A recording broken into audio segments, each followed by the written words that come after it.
बड़ा सिद्धांत सारे जगत में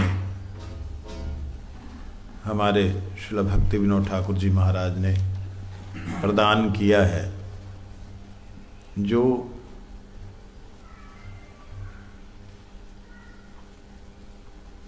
गौड़ीय जगत के लिए ही नहीं अपितु संपूर्ण विश्व के लिए एक पीएचडी का विषय है। PhD doctorate.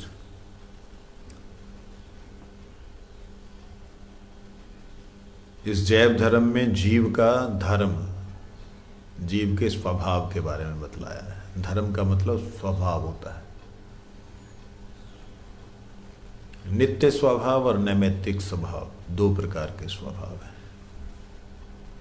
उसके बाद में स्वभाव के बाद में फिर वही धर्म बन जाता है।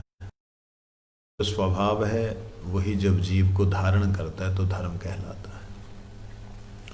वो भी नित्य और नैमित्तिक रूप से अलग अलग है। इस विषय पे विशद चर्चा जो है, जीव का स्वरूप, जीव का स्वभाव, स्वभाव के अनुसार धर्म और धर्मानुसार जीव का उसके ऊपर स्थित होना,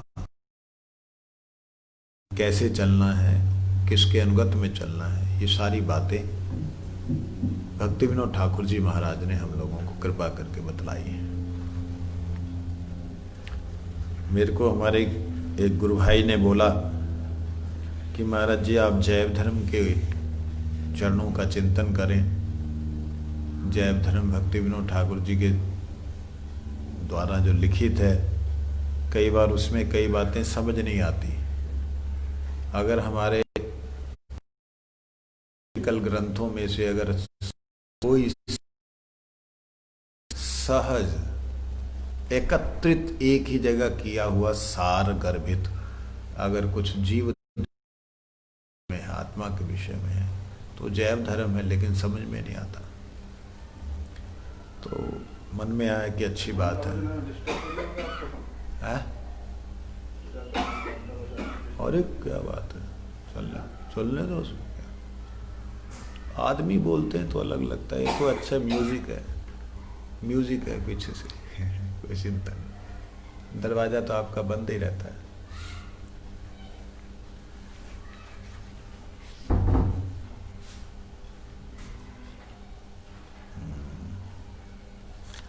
तो हम लोग सीधा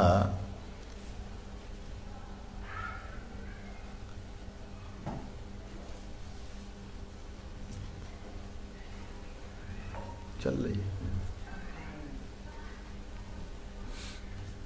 हम लोग सीधा यहाँ पे प्रथम अध्याय पे चलेंगे।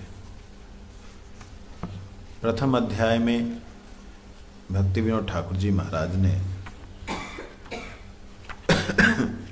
जो बातें कही हैं उसमें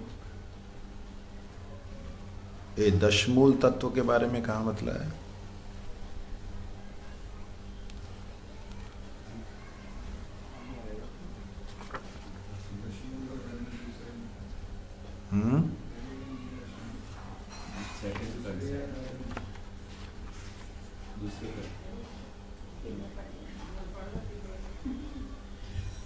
इसलिए पूछ रहा हूं।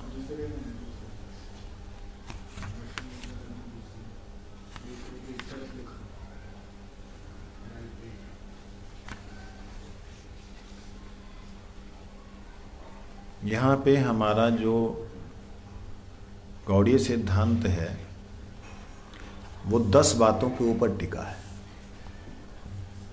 जैसे निम्बार्क संप्रदाय में 10 श्लोक क्या है जी, वो 10 श्लोकी है उनकी। ऐसे हमारे 10 मूल तत्व हैं जिन पे सारे का सारा गौड़ीय सिद्धांत भक्ति विनोद ठाकुर जी महाराज ने स्थित किया है, बतलाया है। उनको हम लोग उसी को समझने के लिए हम लोग आगे आज चलेंगे। फिलहाल जय श्री गोद्रुम चंद्राय नमः। भक्ति विनोद ठाकुर जी जब गोद्रुम में हैं तब जैव धर्म को लिखा है। गोद्रुम कहाँ है? नवदीप धाम में। जब नरसिंहपल्ली क्षेत्र की तरफ जाते हैं, मायापुर से गोद्रुम द्वीप की तरफ हम लोग जाने के लिए सरस्वती को पार करते हैं, जिसको क्या बोलते हैं, जलंगी। जलंगी को पार करके फिर हम लोग मोदोद्रुम द्वीप जाते हैं, उसके बाद गोद्रुम द्वीप जाते हैं। तो गोद्रुम द्वीप में भक्ति विनोद ठाकुर जी ने ये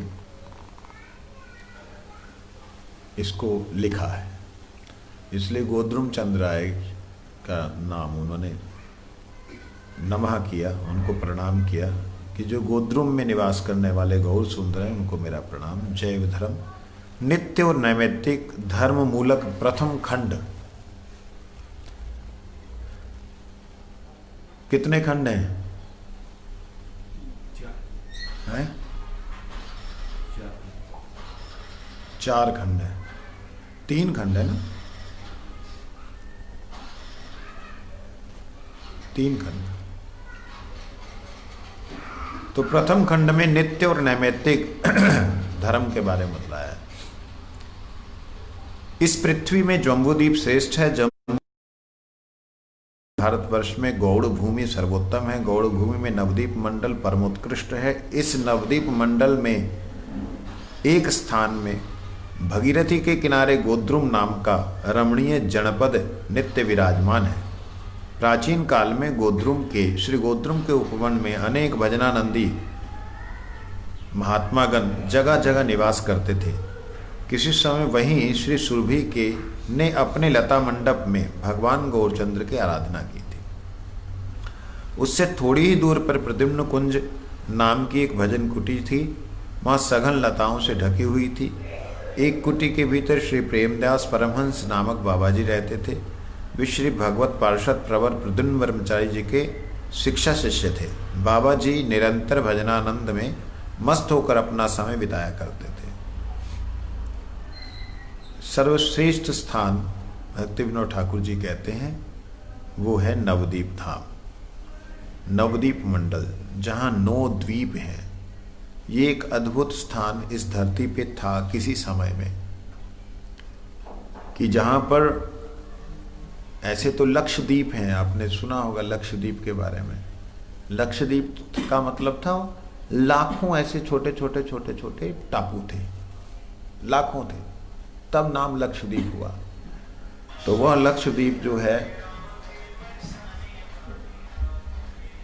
वो लक्षद्वीप जो है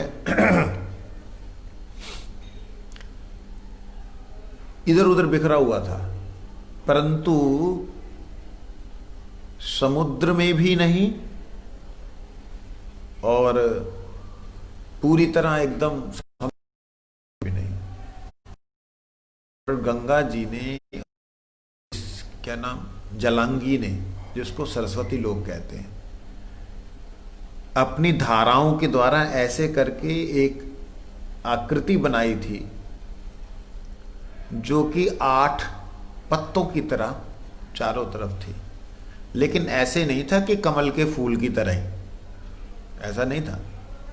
कल्पना करने के लिए सोच सकते हैं, लेकिन उस समय में जब महाप्रभु जी रहे हैं, उस समय में ये वास्तविकता में ऐसी ही दिखती थी कि इधर एक द्वीप है, उधर एक द्वीप है, उधर एक द्वीप है, बीच में अंतर द्वीप है। तो वो टापू बने हुए थे, मट्टी वहाँ से ऊंची थी और वहाँ लोग रहते थे, भजनानंदी लोग रहते थे। तो ये गोद्रुम द्वीप में जहाँ पर सुरभि गाय ने भगवान गौर सुंदर की आराधना की है। क्यों गौर सुंदर की आराधना की? वहाँ तो सुरभि गाय का गौर सुंदर से क्या लेना देना? सुरभि तो वो है ना जो इंद्र लेके आया था। कहते हैं इंद्र ने जिस प्रकार से ब्रह्मा जी ने क्षमा याचना करते हुए यवन के घर में जन्म लिया, और जन्म यवन के घर में जन्म लेने के बाद में हरिनाम कर रहे हैं, तो इंद्र के मन में भी ये भाव था कि भविष्य में, ब्रह्मा जी से उसने पूछा कि प्रभु मेरे को तो समझ नहीं आया, तो मैंने बच्चा समझ के ऐसा अपराध कर दिया, आगे कुछ है तो बता दो। उन्होंने बतलाया।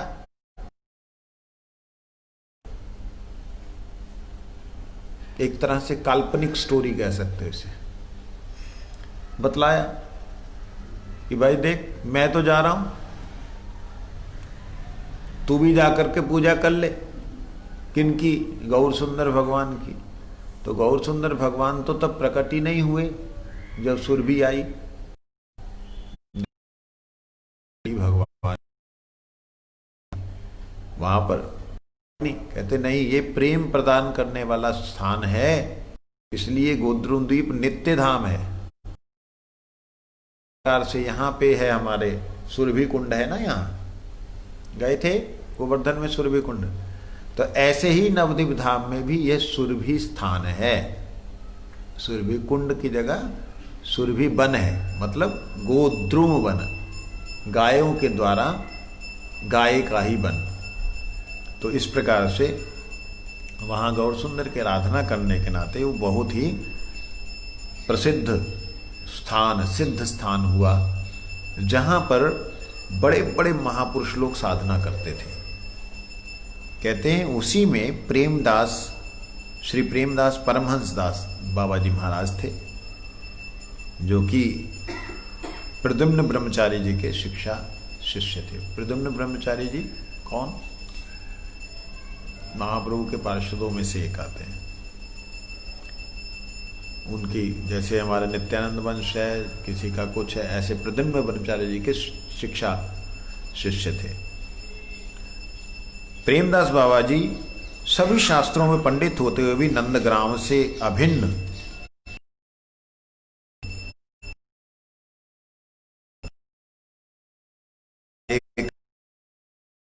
हुए थे। गोद्रुम वन में प्रेमदास, ये गांव और गोद्रुम में कोई अंतर नहीं। नित्य दंडवत तथा गृहों से द्वारा जीविका निर्वाह करना, यही उनके जीवन का नियम बन चुका था। ग्वाले वहां पे ज्यादा रहते थे, इस एरिया में, इस गोद्रुम में ग्वाले बहुत रहते थे। उन ग्वालों के यहाँ से भिक्षा मांग के लाते, खाते, 2 लाख हरिनाम जप करते, और वैष्णवों को सेवा करने के उद्देश्य से कि मैं उनकी सेवा प्रैक्टिकली नहीं कर सकता, तो एक एक वैष्णवों को नाम लेकर के खड़ा करो। मैंने ऐसा सुना तो था, लेकिन अपनी आंखों से देखा। हमारे गुरुवर्ग, नाम भूल रहा हूं उनका, उनको प्रणाम करते हुए देखा। वो लगभग 60-70 प्रणाम ऐसे करते हैं। और स्वामीनारायण संप्रदाय में प्रैक्टिकली देखा, डंडा लेके जाना, ऐसे मत जाना। तो वहां देखा अद्भुत, वहां पे एक साथ में जैसे हम वांछा कल्पत्रु करते हैं, प्रणाम करने के बाद में सभी खड़े हो रहे, कम से कम आधा घंटा।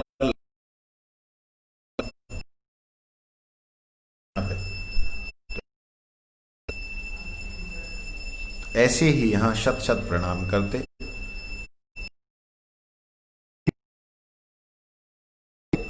तो किसी प्रकार की फालतू बात ना,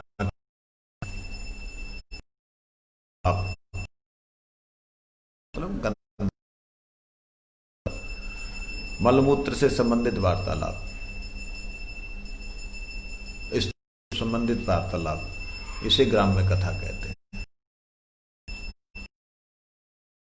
श्री जगनानंद के प्रेम विवर्त का पाठ करते, फालतू का पाठ करते। जगदानंद पंडित जी के द्वारा पढ़ते उनकी अस्त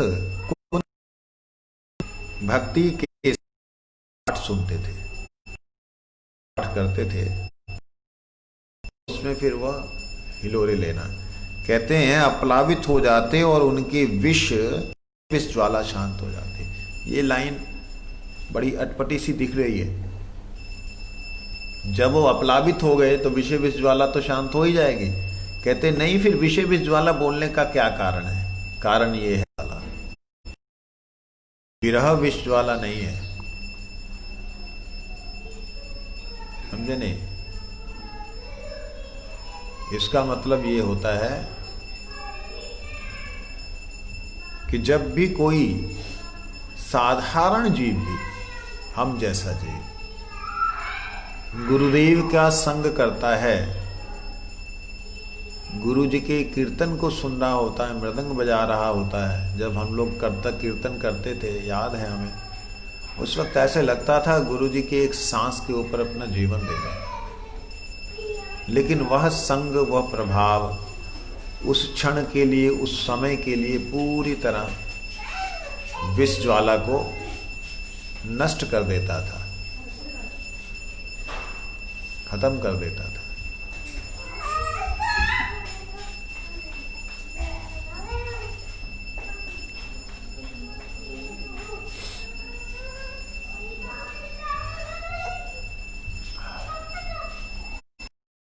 ये प्रहर का समय था। बाबाजी महाशय नाम जप की संख्या पूर्ण कर चुके थे और माधवी लता मंडप में बैठकर प्रेम विवर्त का पाठ करते करते भाव समुद्र में मग्न हो रहे थे। उसी समय एक सन्यासी ने आकर उनके चरणों में दंडवत प्रणाम किया। वे देर तक उनके चरणों में पड़े ही रहे। बाबाजी महाशय पहले भावानंद में मस्त थे, किंतु थोड़ी ही देर में जब उन्हें बाह्य स्फूर्ति हुई तब उन्होंने साष्टांग पड़े हुए सन्यासी महात्मा को देखा। अपने को तृण से अधिक दीनहीन जान सन्यासी के सामने पड़कर हाँ चैतन्य, हाँ नित्यानंद सदम पर कृपा करो कहकर रोना प्रारंभ कर दिया। क्रमशः सन्यासी ने उनसे कहा, प्रभु मैं अत्यंत दीनहीन हूं, आप मेरी विडंबना क्यों करते हैं? ये दर्शन करने मेरे सौभाग्य में मिला है।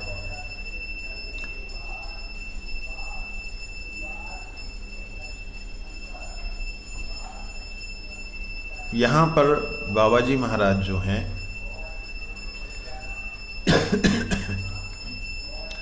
प्रेम विवर्त पाठ करते करते एक दिन तृतीय प्रहर में, तृतीय प्रहर कौन सा है?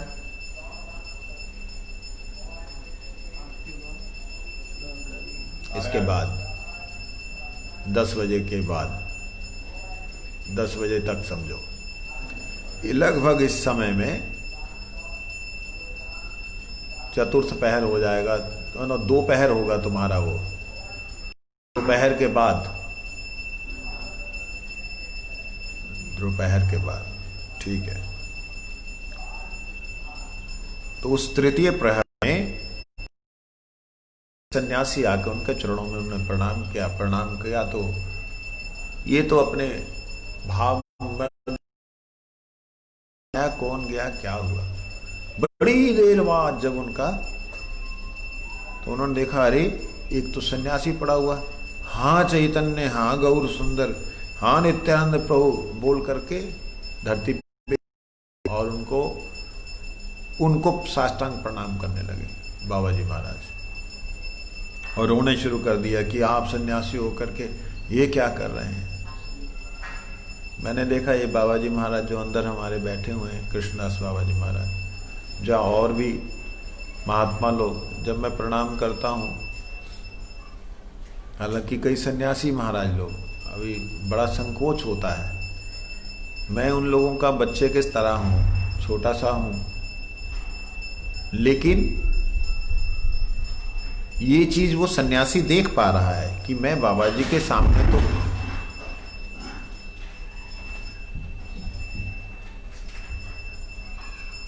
मैं बाबाजी के सामने कुछ भी नहीं हूं। वो देख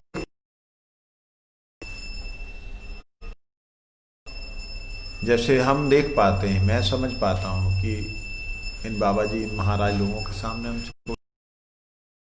तो फिर भी इन महात्माओं को मैंने देखा, अरे रोने लग जाते हैं, अरे महाराज महाराज, अरे महाराज आपने गौर बनना गौर बनना गौर बनना, लेट जाते हैं। ये तो बात उस समय की है, उस समय कितनी शुद्धता, कितनी दीनता, कितना वैराग्य, कितना भक्ति रही होगी, जबकि अभी ऐसी अवस्था इन वैष्णवों में देखने में मिलती है। ऐसे लठ की तरह खड़े नहीं रहते, हाथ डंडे की तरह दिखाते नहीं कि हाँ अभी ले ले आशीर्वाद, कितनी दैन्यता ये। इसके बाद सन्यासी बाबा जी के चरणों की रज मस्तक पर धारण करके सामने बैठ गए। बाबा जी महाशय ने उन्हें बैठने के लिए केले का वक्कल आसन दिया और एक तरफ बैठकर प्रेम से गदगद स्वर से कहा, प्रभु ये दीन आपकी क्या सेवा करना योग्य है। अपना कमंडल रखते हुए हाथ जोड़कर सन्यासी ने कहा, प्रभु मैं बड़ा भाग्यहीन हूं। पतंजलि न्याय, वैशेषिक, उत्तर मीमांसा, पूर्व मीमांसा, उपनिषद आदि वेदांत शास्त्रों का काशी प्रकार नाना पुण्य तीर्थों में मैंने अच्छी तरह अध्ययन और तात्पर्य वितर्क में अपना बहुत सा समय बिताया। लगभग 12 वर्ष पूर्व मैंने सच्चिदानंद सरस्वती पाद के निकट किया। दंड ग्रहण कर सब तीर्थों का भ्रमण करते हुए मैंने भारत में सर्वत्र शंकर मतानुयायी संन्यासियों का संग भी किया।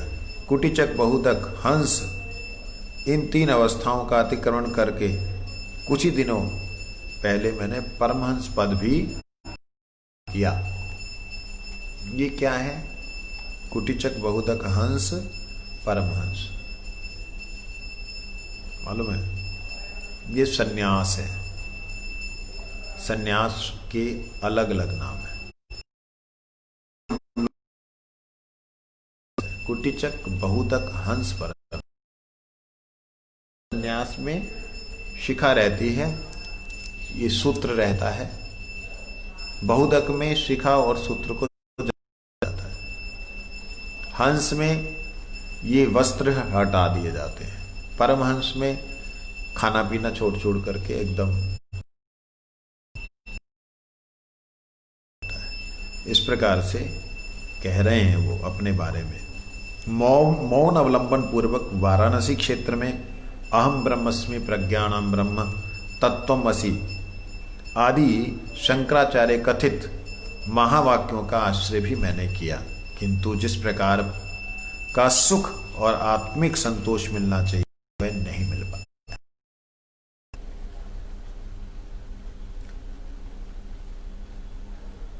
एक दिन कोई वैष्णव साधु उच्च स्वर से हरिलीला गान करते करते मेरे सामने से निकले। मैंने आंखें खोलकर देखा तो आंसुओं से उनके शरीर में रोमांच, गदगद स्वर से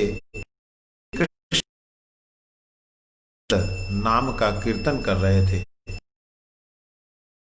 उनके चरण स्वखलित हो पड़ते थे। वे उन्हें देखकर तथा एक अनिर्वचनीय भाव उत्पन्न हुआ जिसे मैं आपके निकट वर्णन करने में असमर्थ।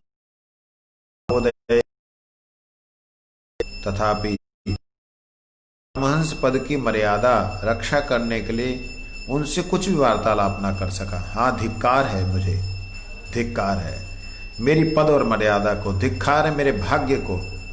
कह नहीं सकता मैं। ना जाने क्यों उसी दिन से मेरा चित्त श्री कृष्ण चैतन्य के चरणों में आकृष्ट हो गया। पश्चात मैंने व्याकुल हो उन वैष्णव साधु को बहुत ढूंढा, पर वे फिर दिखाई ना पड़े। मैंने देखा उनके दर्शन और मुख से निश्चित नाम श्रवण कर जो विमल आनंद हुआ, उसका अनुभव मुझे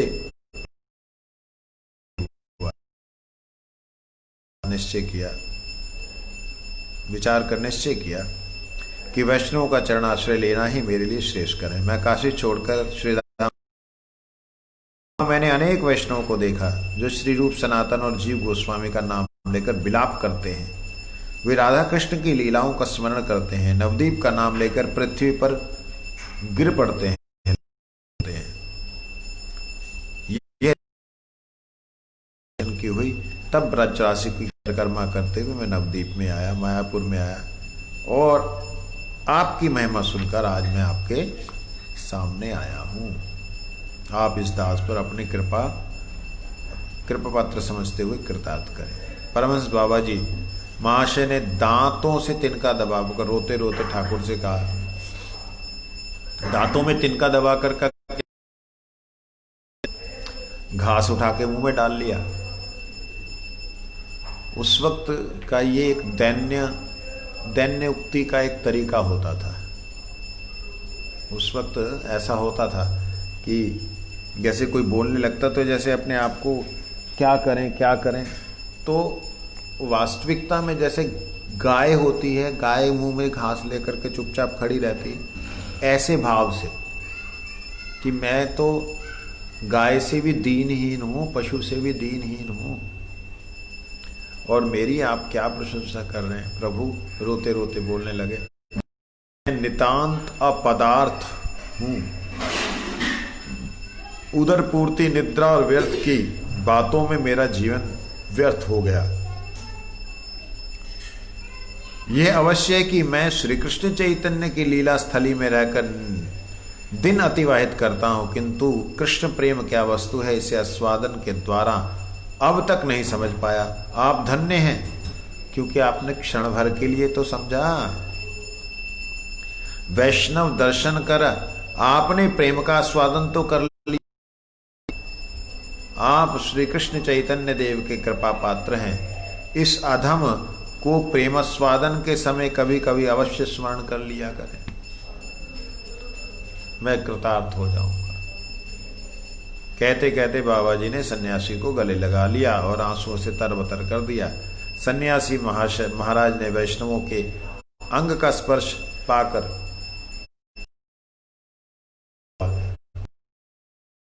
लगे, क्या श्री कृष्ण चैतन्य श्री आनंद, जय श्री कृष्ण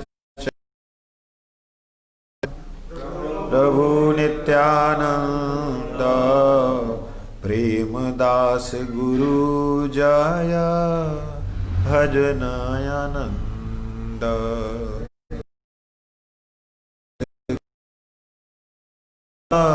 भजन आनंद। जय श्री कृष्ण चैतन्य श्री प्रभु नित्यानंद, श्री कृष्ण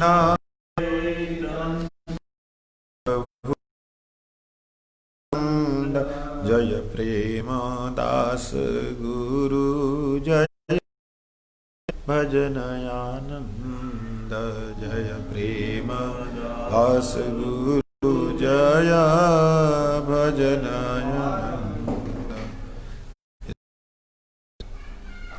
दोनों जन का ये जो मिलन हुआ, दैन्यता बाबाजी महाराज की, हाँ नीचे रख दो उसको, इतनी ज्यादा कर दी। कोई अगर साधारण व्यक्ति आज कल जो बड़ा ही चमक लेक्चर ना देने वाला देखे, कई ऐसे महापुरुष ऐसे संत देखे जिनके कपड़े बिल्कुल ही ऐसे ही हैं, लेकिन भगवत भक्ति से ओतप्रोत है जीवन, पूरी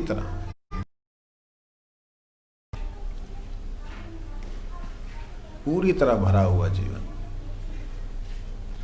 ऐसे जीवन वाले जो हैं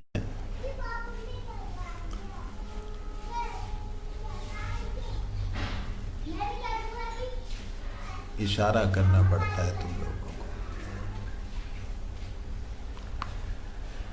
ऐसे जीवन वाले लोगों का ही इस प्रकार का स्वभाव होता है।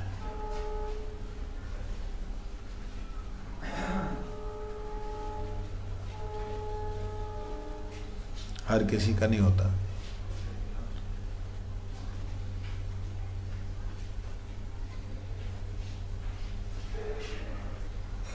इतनी दैन्यता प्रकाशित करने के बाद में सन्यासी महाशय ने क्या सोचा, ओ हम तो गलत जगह आ गए। भक्ति सिद्धांत सरस्वती गोस्वामी ठाकुर प्रभु शिष्य थे रामदास बाबा जी,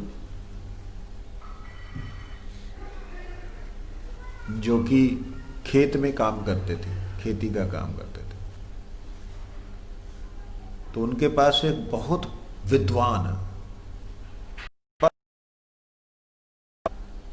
बाद में गुरु जी कहते वो बहुत बड़े सन्यासी हुए, कहते वो परम विद्वान एक महात्मा, उनके चरणों का आश्रय लिया, शिष्य हुए। तो बोलने लगे कि मैं आपसे भागवत श्रवण, भागवत सुनना चाहता हूँ। प्रभुपाद जी से बोले मैं आपसे भागवत सीखना चाहता हूँ। जैसे हम लोग अभी जैव धर्म पढ़ रहे हैं, सुन रहे हैं, तो एक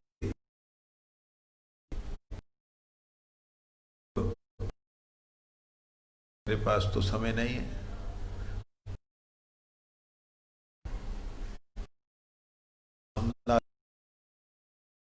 खेत में जो काम करता है वो के सुनो, वो भागवत सिखा देगा। हो सकता है उनके पास गए, जाके प्रणाम किया, प्रभु आप मेरे को भागवत शिक्षा दीजिए। कहते मैं भागवत शिक्षा, मेरे तो बैंगन कैसे लगाना, मूली कैसे लगाना तो ये तो बता सकता हूँ, भागवत की मैं क्या शिक्षा दूँ भाई। आप मेरा मजाक उड़ाने आ गए मेरा मजाक क्यों उड़ा रहे, नहीं कर रहा हूँ। ने भेजा है प्रभुपाद जी ने भेजा। ओ प्रभुपाद जी को आज आनंद करने का इच्छा हुआ, मैं तो भैया कुछ भी नहीं जानता। अच्छा मेरे पास भेजा, 4 दिनों का देखा, मेरे पास भेजा गुरुजी ने हमको अपनी निजी सेवा दे दे, में आ गए। अक्सर ऐसा होता है, गुरुजी ने जिन्हें अपनी निजी सेवा दी, अब और किसी ने नहीं मिलना ना, हो गया, अभी नहीं मिलेंगे, अभी गुरुजी की ये सेवा कोई और नहीं करेगा, का अधिकार समझ लेते। और ये क्या बोल रहे हैं, अरे भैया मैं तो बिल्कुल बस भेजा, मजाक नहीं कर रहे। कहते आप ही जान, कहते हैं कथा बोलनी शुरू की, काम करते करते थोड़ा थोड़ा